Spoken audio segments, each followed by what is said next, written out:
Eu já fui muito presa, eu já fui muito condicionada, eu já fui muito oprimida. Então agora eu não quero mais que ninguém diga o que eu tenho que fazer.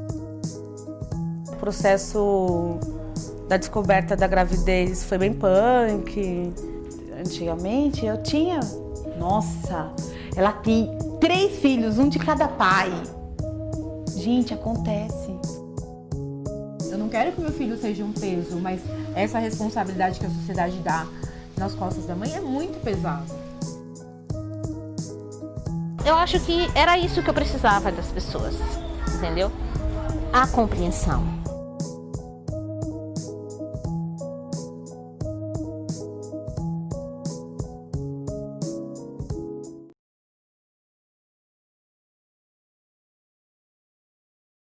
Então vamos começar.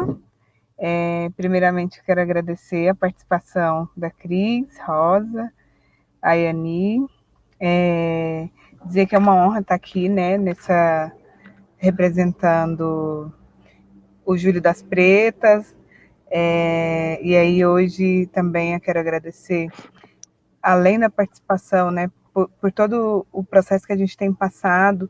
Então, assim, é muito complicado a gente falar de tudo isso que o documentário nos transmite. E aí, agora a gente já está conectado, então acho que a gente já pode começar, né? Então, a gente está aqui na programação do Júlio das Pretas e também do dia 25 de julho, da Marcha de Mulheres Negras de São Paulo, né? E a proposta agora desse debate é trazer uma reflexão, né? Depois desse documentário, que foi muito potente, assim, eu acho que todas as informações, todas as falas que ele traz para a gente, fazer uma reflexão, entender um pouco como foi essa construção e a gente poder debater também livremente alguns outros temas que vão surgir, né? Eu acho que ao longo da nossa conversa aqui. Eu sou a Camila, eu faço parte da União de Mulheres de São Paulo, eu sou promotora legal popular pela União e fiz também pelo Guelé 10. Eu faço parte do Ilu Bademim, aprendiz de djembe. Eu estou gestando agora, estou no meu 7º mês de gestação, então eu estou aqui nesse processo também, que tem uma relação um pouco com a maternidade. Eu venho de uma família de mulheres que são mães, que foram mães solo, né, que são mães solo. A minha mãe, uma criação de 3 filhos, minhas tias, e para mim me tocou muito, né, algumas falas, a forma como foi levantado também algumas questões, assim. E aí eu quero apresentar a Cris, que está aqui com a gente, que é produtora, que trabalhou, né, fez, né, a direção e a produção desse documentário, junto do Coletivo Sasso, e a Yani. E aí eu gostaria que vocês se apresentassem um pouco para a gente conseguir também, e aí com isso a gente fazer o debate. Tá? Então eu vou falar um pouquinho só do documentário, né, que o documentário Eu Quero Ouvir Maria, e aí eu acho que a Cris depois ela vai trazer também maiores informações. É um documentário de 2016, ele traz a história dessas mulheres, são 8 mulheres que juntas, né, e através de toda de coletar essas histórias, essas informações, ele aborda, né, a maternidade solo e também um pouco da questão das violências que essas mulheres negras, periféricas, em sua maioria, elas sofrem com a maternidade, né, e com toda a história, né, que tem por trás de tudo isso, principalmente pensando numa estrutura. Eu gostaria de ouvir um pouco a Cris, falar um pouquinho, se apresentar, e a Ani depois ela pode se apresentar e a gente segue. Pode ser? Pode. Bom, eu sou Cristiane Rosa, tá dando para ouvir bem, né? Tá dando para ouvir bem. Tá. Eu sou moradora aqui do Grajaú. A minha filha hoje tem 20 anos.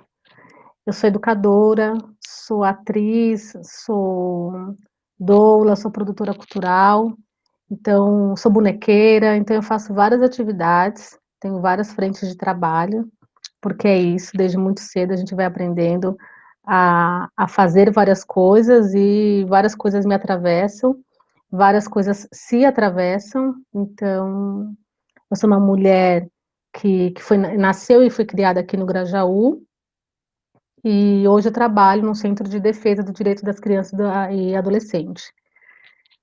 E produzi esse documentário em 2016, junto com o coletivo Sasso, que foi um documentário contemplado pelo programa Vai, que é um edital público daqui da cidade de São Paulo, e através desse edital público a gente conseguiu aí produzir esse doc e trazer um pouco das nossas histórias.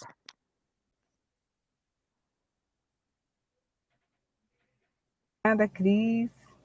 Ayani ou Ayane? É a Ayani. Ayani. E boa noite a todos. Então, o que acontece né, neste momento, o que eu posso dizer é que o meu trabalho, tanto como artista, como acompanhante de gestação, parto, e a maternidade como um todo, passa pela minha própria experiência como mãe solo, filha de mãe solo, dentro da periferia, sendo afro-indígena, e passando pelo lugar de atender pessoas que também tenham a mesma situação. Até quem chega a mim, numa maioria, são mulheres pretas, mulheres periféricas, mulheres de mães solos, e ainda, né, eu sou uma pessoa trans não binária, é um outro lugar ainda de observação, mas hoje está nesse lugar das pessoas com útero que se consideram mulher, o meu atendimento numa maioria, e dentro do SUS. E aí a minha própria maternidade solo, que me atravessa hoje, e todas as lutas, e sou contemplada por muitas coisas do documentário.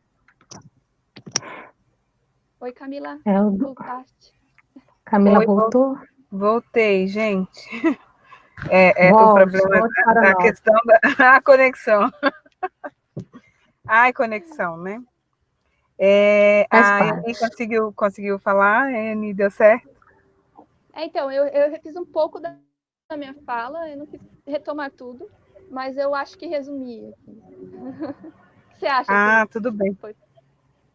Sim, a Camila falou assim, eu tô conectada com a maternidade porque eu estou gestante, e só que a nossa conexão com a maternidade, ela é dada como, né, desde sempre, justamente porque a gente tem relações com as nossas mães, com as nossas avós, então, até quem não é mãe ou pai, tem a relação aí com a maternidade, a gente tem esse vínculo, com pessoas que gestam. Então, tá tudo entrelaçado, né? Não tem como a gente não ter. E as falas elas são muito, elas se conectam um pouco com cada uma de nós, né? Todo mundo se reconhece um pouco em cada mulher. Nossa, a fala da Luana para mim é muito forte. Nossa, mas a fala da outra eu vivi também isso. Então, ao longo dos anos foram 4 anos que a gente produziu esse documentário, de 2017 até final de 2019, 2 anos, que a gente circulou, a gente ouviu muita fala, tipo assim, eu vivi exatamente a mesma coisa. Então, a gente está falando de mulheres que passam por vários tipos de violência.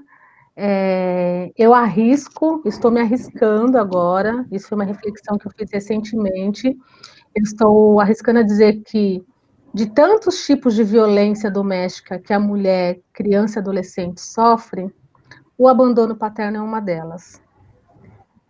Porque geram consequências enormes, psicológicas, e de sobrecarga mental e de sobrecarga física para a mulher e para as crianças e para os adolescentes que convivem e que têm que lidar com esse abandono paterno. Então, eu estou me arriscando, sim, a dizer, colocar na categoria de violência doméstica o abandono paterno, porque as consequências são gravíssimas na vida dessas pessoas. Não sei se faz sentido, mas... Sendo filha de um pai biológico, né, que se apresentou aos 15, porque eu fui atrás, e de um segundo que também abandona, também se vai, né, ele tinha questões como sendo um homem preto e um homem com vícios que são específicos, né, diferente do meu pai biológico, que era um homem branco, minha mãe uma pessoa afro-indígena, muda algumas coisas. No entanto, a dor, né, que atravessa é muito grande, um lugar irreparável, e que é muito pesado até nisso, né, a questão da maternidade. A mulher, de repente, se vê obrigada a não ter condições psicológicas, por exemplo, e ter que entrar na justiça para que o filho tenha o direito de passar 4 dias do mês com o pai, né? E esse Exatamente. pai ter alguma responsabilidade financeira. Para mim foi muito doloroso esse processo de entrar na justiça. Eu pensei que ia ser menos, porque para mim eu tinha muita certeza, pelo meu pai não ter. Ele me registrou, entende? Mas quando minha mãe não ficou com ele simplesmente só me registrou e se foi, né? Então, o que acontece é um lugar de eu falar, eu não quero que minha filha não tenha noção de quem é a pessoa, entendeu? Então eu preciso realmente, ou então o que estava acontecendo que eu ficar completamente aprisionada à demanda e disponibilidade de quando ele bem queria e bem entendia, né? E aí eu não poder organizar como é que eu ia fazer com o meu tempo de repartir minha identidade, porque é isso, né? Com a guarda feita pela justiça, você pelo menos tem 4 dias no mês para você ser uma identidade para além de mãe, trabalhadora e pessoa que, enfim, né, tem uma responsabilidade maternal. 4 dias para você fazer cocô sem justificar o que você está fazendo para ninguém, sem ter 4 dias para você tomar banho, lavar o cabelo, enfim, dos 20. Então, quer dizer, é uma necessidade, para mim foi um sufocamento. Eu não queria que minha filha fosse culpada por eu não ter 4 dias de respiro, e estava ficando muito, muito pesado, muito, muito pesado, e a sensação, né, de que o ser que eu amo mais, entendeu? Estava sendo prejudicado por eu não ter fôlego, respiro. Não que agora eu não fique extremamente cansada, mas eu tenho uma lacuna de tempo para pensar uma organização de identidade para além.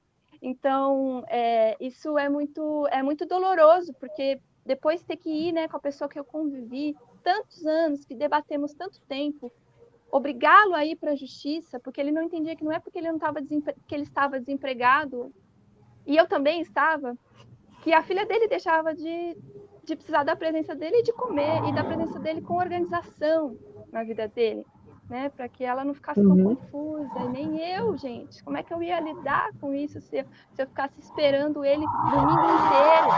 Eu só podia para ele vir no domingo, ela não estava, e eu ficava presa. Enfim, essas relações pesam demais o emocional da gente, né? E, enfim, ter que ir para a justiça foi uma necessidade, mas como foi doloroso. Foi muito doloroso, e depois de hoje, eu sei que tem que ser feito reorganizações, já que ele não está sendo tão sincero no processo, mas eu não tenho mais a coragem de ir até esse lugar, por ter passado por essa dor de ir à justiça. Então é uma coisa assim, são os pesos de compreensão social de que a mãe da criança não é um ser para além de mãe, e o ser humano não necessita de muitas outras coisas, de esquecer que para que ela trabalhe, ela precisa de rede. Que rede? Esse lugar de rede, para mim, eu não sei o que é isso, mas para as pessoas tem uma história de uma rede. E aí você vai trabalhar, né, sendo hoje eu artista, palhaça, é uma luta para poder que compreendam que a minha arte é trabalho já, e que eu deixe a minha filha com alguém para ir até os lugares. Falando de puerpério, que aí eu, como doula, entro nesse lugar, a minha necessidade depois de debater muito mais a maternidade solo ficou muito mais importante. E até a maternidade como um todo, porque essa mulher perde o emocional dela porque ela fica sobrecarregada, sem poder fazer cocô, e ela não tem direito a ir assistir a arte ou qualquer coisa, porque ela mesma não consegue dar conta emocional de fazer outra coisa, e os outros também acham que ela não tem direito. Então, como é que a gente traz respiro coletivamente, né? Então, esse tem sido a minha caminhada. Então, quando esse convite veio, eu já tendo assistindo esse doc num outro momento, onde eu ainda estava numa luta de não ser completamente solo, mas eu estava num momento muito de lidar, então, com essa maternidade puerperal, e depois me tornar solo e falar isso aqui. É um chamado que eu tenho feito para a ancestralidade de fazer conexões em algum campo, já que no meu bairro eu não consigo criar um lugar de falar, pontuar, né, para outras mães aqui, como é que a gente se cola, entendeu? Como é que a gente faz uma roda de samba aqui, já que a gente está no lugar do samba. Eu não tenho que andar para o Rio Pequeno lá para o samba da Elis, não sei quantas horas para colar, entendeu? E minha criança não ficar correndo risco de ser atropelada, porque todo mundo aqui conhece a minha criança. Eu cresci no samba, hoje a gente já está distante disso. Como é que eu faço para que a minha filha possa ter uma vida de qualidade estando na periferia, tendo consciência, sendo arte educadora, do que uma criança necessita, mas vendo que eu não tenho estrutura física mesmo para dar certas coisas. Então, é uma luta de me tornar leve, de amar maternar, sendo que a maternagem, para mim, ela está num lugar de ambiguidade de sentimentos. Né? Então, eu fico... Essa é a... Exato. Exatamente, Anne. A sua fala me trouxe tantas reflexões. Quando eu lembro, por exemplo, da minha mãe, das minhas tias, da minha criação, o quanto era pesado e quanto ela, como mulher, ela se desgastava muito, né? E a gente não tinha essa compreensão da figura paterna, porque na minha família sempre foi muito ausente essa figura, né, masculina. Então, como esse desgaste também é uma violência para essa mulher, e como ela também, ela não tem a compreensão de que muitas vezes ter uma rede é importante, né? E às vezes, por conta de tanta demanda de trabalho e da criação dos filhos, essa rede também ela acaba ficando ausente, né? Desaparecida da vida dessa mulher. Hoje a gente consegue falar um pouco mais de rede, pensando assim, nas minhas ancestrais, na minha mãe, pensar um pouco de como essa rede é muito mais facilitada por conta de tantas coisas que a gente tem acesso, né? Eu pensando também do lugar que eu estou hoje, né, com bastante acesso, com uma comunicação que é muito mais acessível também. E aí eu fiquei pensando, né, por exemplo, o documentário, eles são histórias de vida de algumas mulheres, mas que representam milhares de todas nós. E aí a Cris fala, né, de como a gente está conectada também, a gente está conectada de muitas formas, né? A rede traz essa conexão, e aí a história de ser uma mulher periférica, que veio desse lugar da periferia, de não saber qual era o meu lugar, e aí por falta de um pai, muitas vezes eu ficava com vergonha de me colocar em alguns lugares, porque a criação paterna, e aí hoje a gente vê isso muito quando o pai, ele não tem essa preocupação com ter essa responsabilidade, e aí a gente se preocupa como uma mulher que tem essa obrigação, né, que a sociedade nos coloca como uma obrigação, cuidar dessas crianças, mas quando o pai, ele cuida, muitas vezes a gente coloca ele como bonzinho, como uma pessoa que está fazendo porque ele é carinhoso, ele é bonzinho. A gente nunca vê como ele um ser responsável, né? Muitas vezes a gente vê esse lugar. Nossa, como ele é uma pessoa boa, ele é um pai bom. Quando a mãe está ausente, às vezes acontece da mãe ser ausente, em alguns casos muito raros, né? Por conta de talvez uma morte, alguma outra ausência, e aí a gente romantiza muito essa figura masculina que toma conta de uma criança sozinha. E a mãe sempre está nesse lugar de cuidado e ninguém questiona, né? Ninguém coloca esse questionamento. E quando essa mãe falta, essa mãe é muito criminalizada também, por várias questões, né? Porque a mãe não cuida, porque ela é irresponsável, por várias questões que a gente sabe como funciona no nosso cotidiano, né? Então, assim, eu queria perguntar um pouquinho para a Cris como foi, né, fazer esse documentário, como que ela chegou até essas mulheres, quais foram as respostas, assim, que você acha que algum retorno para elas, como que foi fazer essa reflexão, se elas já tinham essa consciência dessa maternidade solo, desse peso, né, também de viver e vivenciar isso na periferia, principalmente. Então, eu queria só te fazer essa pergunta, que você trouxesse como foi, né, essa experiência para essas mulheres e como elas se veem hoje, se algumas te deram algum retorno, como que foi elaborado isso? As mulheres que participaram do documentário, elas são todas muito próximas de mim, ou porque se tornaram próximas, ou porque eu já conhecia. Então, a Maria, que é inclusive a pessoa que inspirou toda essa história, mãe de 3 filhos, homem, sozinha.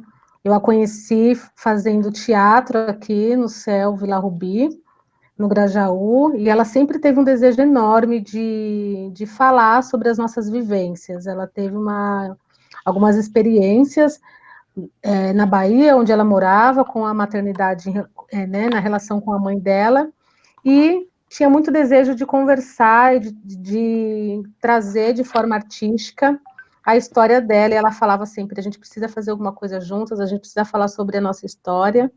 E aí eu pensei, né, quando eu idealizei o documentário, eu pensei, nós precisamos ouvir Maria. E aí a gente começou a fazer essa busca de quem seriam essas Marias, e que não foi nem um pouco complexo, muito pelo contrário.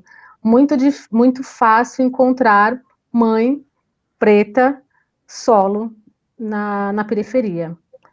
Então, a dona Wanda, que é essa senhora incrível ao lado da Juliana, ela é a minha vizinha e ela foi aquela mãe preta que carregava todas as crianças do prédio, né? A gente morava na Coab aqui no BNH, e ela era empregada doméstica, ela só tinha os domingos para ficar com as filhas dela, então ela pegava as 2 filhas dela, mas todas as filhas de todo mundo que morava ali, filhas e filhos, e levava a gente para o centro, para o cinema, para o Parque do Ibirapuera. Então a nossa infância ali, nos anos 90, foi com a dona Wanda passeando com a gente, figura mesmo dessa mãe preta carregando todas as filhas e filhos, porque ela traz, inclusive, um dos relatos que não entrou no documentário, de que ela brincava e ela passeava com o filho da patroa para lembrar a filha dela. E o documentário traz vários outros relatos que não puderam entrar, porque a gente tinha um recorte específico que era a maternidade solo. Mas eu tenho material para falar sobre violência doméstica, sobre violência sexual, sobre violência doméstica contra criança e adolescente, porque a gente se permitiu estar com as mulheres durante a entrevista e não apenas entrevistá-la.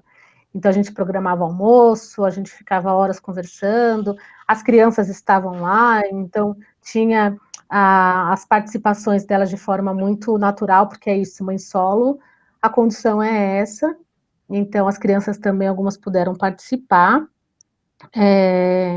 Então a gente foi, né, tendo esse contato, e foi muito orgânica a participação de todas elas. Só a Vanessa, que foi muito interessante, porque eu não conhecia a Vanessa, e que é a Negaval, incrível, e a gente tinha um grupo de mulheres, e eu pedi um contato de uma jovem mãe, e ela disse assim, olha, eu não sou jovem, mas eu queria muito contar a minha história, posso? Aí eu falei, claro que pode, né? E aí nós fomos, aí nós fizemos almoço lá, almoçamos todo mundo juntas, e conversamos, e ela trouxe toda a história dela, enfim, foi muito bem guiado esse documentário, porque a gente encontrou essas mulheres e de uma certa forma eu sinto que as nossas histórias elas se entrelaçaram. E é muito louco pensar, né? Quando a Yane fala sobre as violências, eu só consigo pensar na revitimização que a mulher sofre, né? A gente sente culpa atrás de culpa por várias coisas que a gente faz, se bota na justiça, se sente culpa, se o pai vai preso porque não pagou pensão, é culpado, se a gente quer cobrar a família, nos culpa, a gente é culpado e revitimizado o tempo inteiro depois que sofre uma violência. Então, foi uma conexão muito grande fazer com essas mulheres, porque a gente se encontrava nas falas, a gente se reconhecia nas histórias, e isso é muito doloroso, porque não foram histórias fáceis, não foram histórias que se fala, ah, que bonito. Não, foram histórias que difíceis de ouvir, e não difícil de ouvir porque a outra está vivendo, difícil de ouvir porque todas nós, de uma certa medida, passamos por coisas muito parecidas, né? Então, às vezes eu penso assim, ah, eu estou sofrendo uma violência sozinha aqui, estou sofrendo. E aí você vai conversar com outras pessoas, elas estão sofrendo na mesma proporção, né? Muito próximas, as violências têm sido muito próximas, né? O formato da violência que nós mães estamos sofrendo, esse abandono paterno, essa cobrança, esse olhar do homem dizendo que a gente vai utilizar a grana da pensão para outra coisa, como se inclusive a gente não pudesse tomar nossa cervejinha, né? Então ele quer dizer então que se eu te dar a pensão você vai tomar cerveja? Não, se você me der a pensão eu vou comprar fralda, o dinheiro que eu ganho com o meu trabalho eu vou comprar minha cerveja, tipo, não interessa, né? Com qual dinheiro que eu vou tomar minha cerveja? Mas eu sou mulher também, né? Eu sou Exato. mãe para além de ser sou mulher para além de ser mãe, como a Luana fala, né? Ela era mulher antes de ser mãe, mãe veio bem depois, e é como se a gente anulasse toda a nossa história. A Anne fala assim, é uma busca incessante por uma identidade. Por que essa busca tem que ser só em dias pontuais? Por que a gente tem que ser mãe em tempo integral, e só em dias pontuais a gente pode ser companheira, companheiro, a gente pode ir para o samba, sabe? É como se a gente tivesse ser pontual na nossa existência, e o restante da nossa vida é a maternidade. Por isso que ela é opressora, né? Nesse sentido, né? No sentido de nos anular a nossa identidade, anular a nossa existência enquanto pessoa. A maternidade, ela anula a nossa existência enquanto pessoa. Se ela fosse compartilhada, se ela fosse com as responsabilidades sendo divididas por igual, a gente teria menos peso, seria mais leve, seriam menos, né, estressadas. O maior índice de violência contra a criança ainda é por parte de mães, porque são as mães que estão sozinhas com as crianças. São as mães que estão gritando, são as mães que estão, né, às vezes apanhando de um companheiro e batendo também de uma criança. Não, e um dia que ela tá Então, passando mal, que ela tá com dor de cabeça, que ela tá surtando emocionalmente por alguma questão. Por exemplo, acabou de ver um relacionamento, um namoro, que a gente se abre, né? A gente ainda passa por isso. Um relacionamento violento. E aí você tá mal lidando com isso, de repente você não tem uma pessoa para ficar com a sua criança para você se recuperar, né? sim, Então não, aquele você dia não você se tá recupera, surtando. né? Hoje eu acho que a gente tem uma oportunidade, né, algumas de nós, de ter essa rede um pouco mais, né, formada, ou até de falar sobre isso. Vamos pensar que por mais que a gente não tenha rede, a gente consegue falar sobre isso, porque antes era quem pariu Mateus que balance. Então, assim, segura o BO que é seu, né? Agora a gente está aqui compartilhando um fardo que é a maternidade. Não estou falando que a minha filha ou meu filho é um fardo. Estou falando que a maternidade ela é opressora, né? Uhum. A Maria fala uma frase que para mim assim, ela é muito forte, que ela fala: "A vida não me permitiu ser uma mãe diferente". Eu não consigo nem imaginar que vida foi essa da Maria, enquanto ela cuidava de 3 filhos sozinha, sem uma rede de apoio, né. Então, assim, não me venha querer cobrar: "Ai, a minha mãe não foi assim", ela fala: "A vida dela não permitiu ser outra pessoa que não fosse aquilo", né. E é uma condição, e a condição de várias, mulheres na periferia, várias mulheres negras são assim enquanto mães, e a gente acaba inclusive continuando, perpetuando esse ciclo não afetivo, a gente perpetua esse ciclo de falar eu te amo só com um prato de comida, ao invés de verbalizar. E que bom que algumas de nós estão conseguindo romper com esse ciclo e verbalizar e dizer que ama, e dizer que. Né, porque quantas de nós não fomos. Não tivemos esse afeto, esse carinho por parte da mãe? É uma ausência mesmo, isso faz muita diferença, né, para as nossas relações afetivas. Exatamente.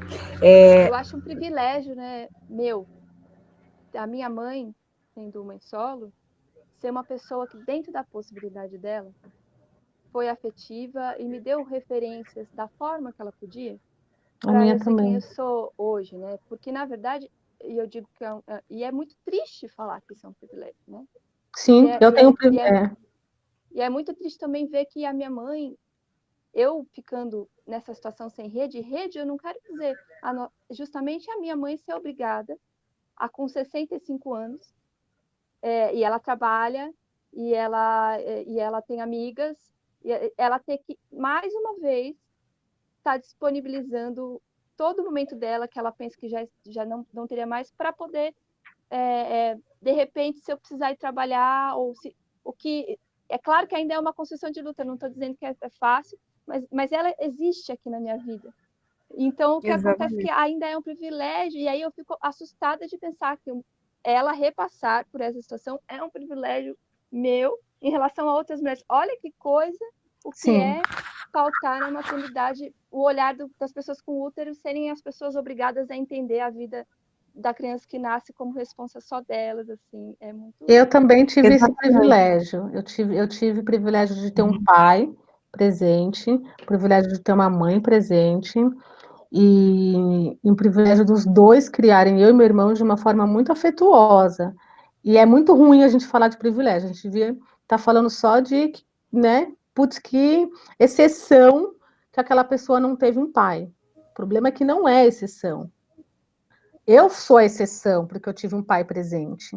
Essa é a pior sacanagem. O meu pai ser presente e ser uma exceção é uma violência grande para uma sociedade que a gente tem aí um número absurdo de pessoas que não têm um registro, não tem na certidão de nascimento o nome do pai. Exatamente. É um dos pontos que eu ia tocar, essa questão de como essa responsabilidade se estende para as nossas avós, né? E as avós acabam também ficando com essa sobrecarga, e não porque não tem outro jeito, porque existe uma cultura, né, na verdade, por várias questões de políticas públicas, por não ter acesso às creches, por não ter creche suficiente, enfim, por N questões, como a Anne falou, ela teve esse privilégio, e ela também não quer estender isso, também porque não é responsabilidade, mas a gente sabe que socialmente, essa responsabilidade, ela é estendida para essa avó, para essas irmãs, para essas tias, geralmente da mãe, né, e aí porque a maternidade por si só, ela já existe uma solidão, né, dessa maternidade desde o início ali da gestação, e depois quem acaba dando a mão e quem acaba estendendo esse cuidado são as avós, né, que muitas vezes, mesmo sem condições ou mesmo sem poder, a estrutura acaba empurrando esse cuidado para essas avós, né. E aí eu fico pensando que minha mãe sempre trabalhou, e então nós fomos criados pelos nossos avós, que aí a minha avó já estava num período que já estava mais em casa, nem essa coisa de creche no meu tempo. Hoje ainda eu já vejo que é muito complicado, né? E eu trabalho com mães que muitas vezes são mães solos de crianças com deficiência, porque eu trabalho na deficiência, e aí geralmente são essas mães que cuidam, e geralmente são essas avós que acabam tomando também para si essas responsabilidades. E aí eu queria que a Anne falasse um pouco sobre como é esse acolhimento dessas mães e dessas mulheres, né, na periferia, e aí falar um pouco dessa questão da doulagem, né, que aí você falou que não usa muito esse termo, trazer um pouco do termo, porque não dessa abordagem, como é essa abordagem dentro de uma periferia. Já que a gente hoje também observa que dentro da maternidade existe uma romantização, né, da coisa da gestação, uma romantização para essa humanização, que na verdade se tornou muito mercadológico, né? Tanto a parte dos cuidados, né, das escolas livres, da parte do cuidado da gestação também, de como é isso, e como você, como uma pessoa que é acompanhante, que é guardiã, né, como que você vê isso? E aí depois a Cris também pode falar um pouquinho, né, porque a Cris faz esse trabalho de doula. Fiz umas conversas com a Cris e com algumas das parteiras, né, das rodas, e aí, para mim, esse tema ainda é muito novo, e aí eu gostaria também que se vocês pudessem falar um pouco sobre essa parte da doulagem, como que para vocês, né, como isso é feito, assim, como é organizado dentro das periferias, já que a gente sabe que muitas vezes as mulheres, elas não têm acesso a esse acompanhamento de qualidade, e que deveria ser garantido um direito, né, na verdade, deveria ser garantido. Eu vou fazer um convite, a gente já está com talvez quase 50 minutos de conversa, né? Ah, Então, sim. eu vou fazer um convite para a gente, de repente, fazer uma outra live, né? Falando um pouco mais sobre isso, porque é um tema bastante intenso e com bastante coisa para a gente desenrolar. Mas o que eu posso dizer é que é um trabalho muito de formiguinha. Existem algumas doulas pretas fazendo, só que ocorre que a doula preta ela também está lutando para a sobrevivência dela, então ela acaba tendo que atender um público. Eu sou voluntária na maior parte das vezes, né? Mas para ela sobreviver fazendo só isso, e a minha função é a arte. E eu vou colocar assim, que na verdade a maioria não consegue, a gente não consegue ter perna para fazer uma rede que acolha, né, a nós mesmas.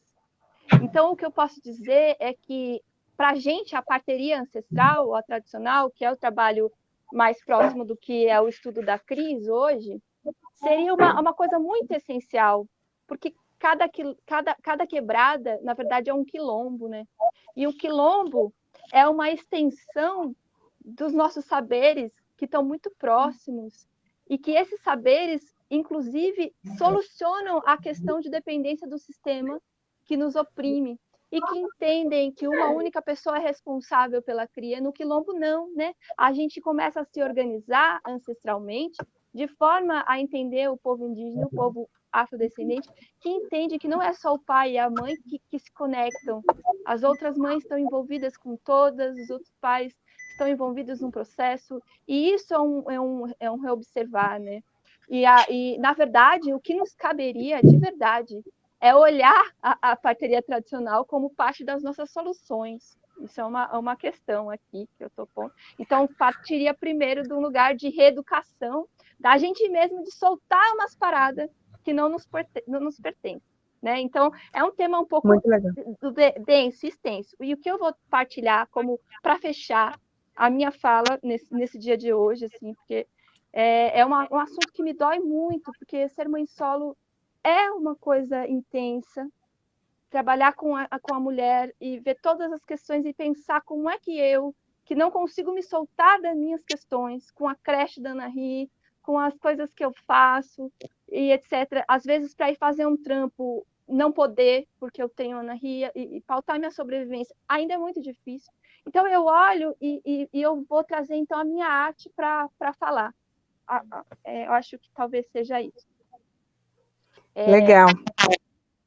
Tá bem, então eu tenho uma poesia e tenho uma música a cantar, mas a música é mais curta, então eu vou por ela. Ah, que linda. Então, é uma música... Você quer cantar agora ou você? Eu vou cantar agora mesmo, assim, ou então fechar. tá bom. Vocês sentem, o que vocês acham? Eu só vou fazer aqui a leitura de 2 comentários que eu achei importante, e daí a gente já encaminha para o encerramento, pode ser? Uhum. Claro. A Luana, ela traz, né, que outra questão para pensar é que na maior parte das vezes as redes são formadas por mulheres que são mães e por isso já que estão sobrecarregadas. Seria interessante que as mulheres ainda não são mães também se inserissem nessa rede de apoio às mães, né? Eu acho que principalmente as mães solos. E um outro comentário da Meire é que ser mãe é abrir mão da própria vida, né? E aí, quando a gente pensa que a mãe sempre abre mão de tudo e o pai nunca consegue abrir mão de nada, e aí a gente também normatiza isso muitas vezes. E a Meire também, ela traz que a pior violência é ter um pai dentro de casa, mas não ser presente e não assumir as responsabilidades enquanto pai, que também é uma forma de maternidade solitária e uma maternidade que acaba se tornando solo, né? Se a gente for analisar de quem é esse cuidado, de quem é essa responsabilização, que é o que também a gente sabe que acontece muito nos lares, que é esse pai que não cuida e esse pai que muitas vezes mais atrapalha do que ajuda, né? Ou assume a sua responsabilidade, que na verdade não é nem o ajudar, né? É assumir suas responsabilidades enquanto homem, enquanto pai. E aí, só para falar sobre o documentário, né, que é um documentário sobre amor, dor e luta, né, que tem muitas vezes assume esse lugar do amor, do cuidado, do afeto é a mulher, e esse lugar da dor também vai se arrastando junto com essa luta por sobrevivência para a criação dos filhos. E aí eu queria agradecer a Cris, depois se ela quiser fechar. E aí eu acho que você já pode fazer, mostrar um pouquinho da sua arte para a gente, e depois a Cris pode fechar também com as palavras dela. Acho que a gente pode fazer o contrário, porque acho que depois da arte, É verdade. eu vou querer ficar com a arte no final, então eu vou falar agora, Exato. e aí dou a palavra para ser encerrado. Primeiro, agradecer muito o convite, eu fiquei muito feliz de poder participar dessa marcha, para mim é muito importante, é mais um dia histórico, né, um mês histórico, um mês de luta. Eu fiquei muito também emocionada de rever o documentário, eu vi várias vezes, sempre vejo, mas assistir depois de um tempo foi interessante, porque você fica repensando algumas coisas. Você tinha até me perguntado, né, como é que foi a relação das mulheres que participaram com o documentário, enfim, todas assistiram, todas gostam de assistir de novo, sempre que podem elas estão acompanhando, sempre que possam também achamos para acompanhar no debate.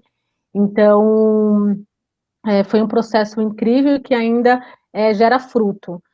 O documentário, ele ainda não pode ser disponibilizado no YouTube, então é uma pena, mas estamos trabalhando para resolver esse problema, mas a gente também quer incluir outras ferramentas para que várias pessoas tenham acesso a esse documentário, então ele não vai poder ficar disponível, mas eu me coloco à disposição para exibir esse documentário quando for possível, presencialmente, e na forma que nós fizemos aqui também, virtual, é super possível. Então, agradecer mais uma vez o convite, agradecer todas as pessoas que assistiram, as mães e os filhos e filhas que estiveram presentes. É, é uma pena a gente se reconhecer nas violências, seria muito bonito se a gente pudesse se reconhecer nas belezas, né? Só no amor, mas infelizmente a gente se reconhece nas dores, mas também a gente se fortalece nelas. Então, é isso, a gente precisa saber que, de uma certa forma, a gente consegue aí trazer essa discussão, pautar a maternidade solo, independente se o pai está dentro, se não está, se, se é isso.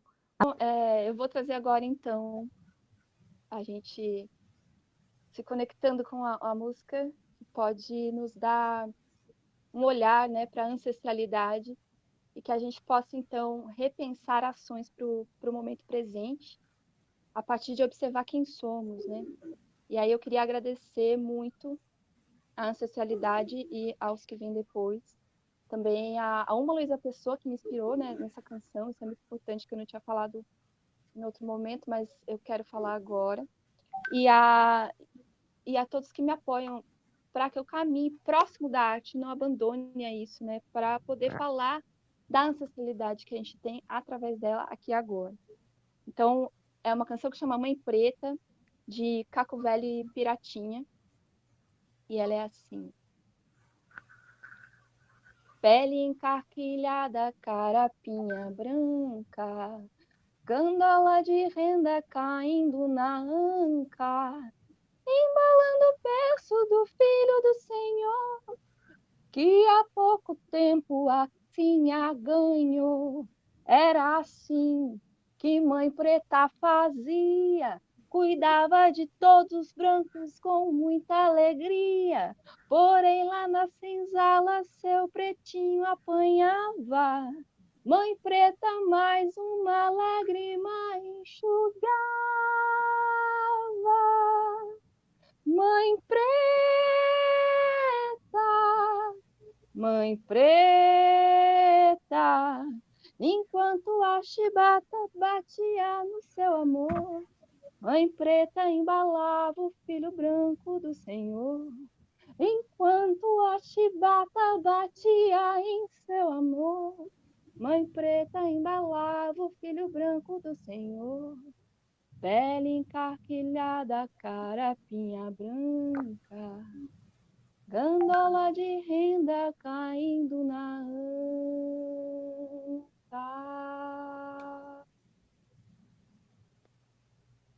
Agradeço. Que linda, Eni, obrigada. Obrigada mais uma vez, Cris. Só lembrando que amanhã a gente continua na programação da Marcha de Mulheres Negras. Amanhã a gente tem uma live às 6h30, que vai falar sobre a imigração feminina africana e seus desafios. E temos uma outra às 8 horas, Aliança de Parentesco, Mulheres Negras e Indígenas em Marcha.